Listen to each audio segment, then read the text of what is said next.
Hey guys, back with a new video this week on AAF Collab, and it is Halloween themed if you couldn't tell already. This week is kind of hard, but it's kind of easy. When I was going through my planning phase for this video this week, I was wondering like, what can I do? I'm not experienced enough to do like cutscenes where I act out something and then go back to talking to this. I'm not that experienced, so I was like, what can I do this week? And I have just been thinking about that pretty much all week. So recently it came to my attention that a few weeks ago I was talking to my mom and I was like, I really want to go trick-or-treating this year. Meaning that I haven't gone trick-or-treating in at least 2 years now, and I really just wanted to go trick-or-treating. And I was like, I am too old to trick-or-treat and I am not too big, but I feel like people would know I'm not a little child, so I couldn't go trick-or-treating by myself. So if you guys are one of those people that feel like that, like you're not too big, but you don't look like you could trick-or-treat by yourself, and that you just may be too old or whatever, then I have the perfect checklist that you need for Halloween if you are too old or don't feel like you can go trick-or-treating by yourself.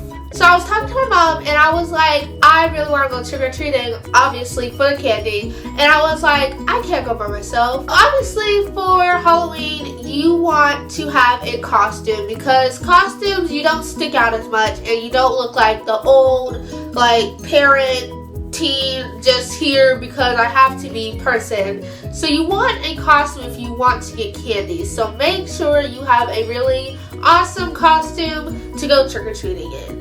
Second thing on your list that you will need if you feel like you are too old or you're too big to go trick-or-treating by yourself is an absolute little kid. Now, this may sound super weird, but we all know little kids, whether it be our neighbors, our friends, daughters, whatever, like we know a little kid. And for me, I know one, and that is my god brother, and he is in 1st grade, so I am going to take him trick-or-treating.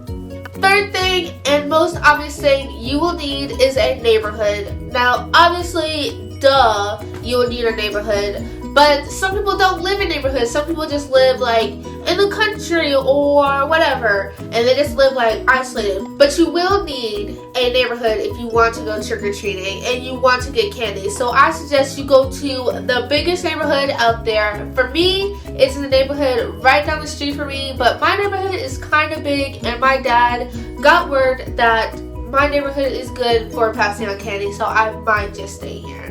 And once you get all that stuff, go out on Halloween night, get you some candy. Make sure you go with your little kid with 2 different bags, one for you and one for the little kid, whoever it might be. And make sure you ring the doorbell with them so that they know that you want some candy. And I guarantee you will get candy. I'm going to tell you guys next week if that worked for me. And if you guys are watching this right now, tell me after Halloween if this worked for you in the comments down below, because I would love to know if this list worked for you. And if it didn't, I'm sorry. I will come up with new lists that hopefully will help you guys. Alright guys, that is it for this week's video. I hope you like it. If you did, please give it a big thumbs up. And for the first time on this channel, please subscribe to this channel. And my new main channel video just went up, so make sure you go look in the description box below for the link to that video, and I will see you guys next week. Bye guys!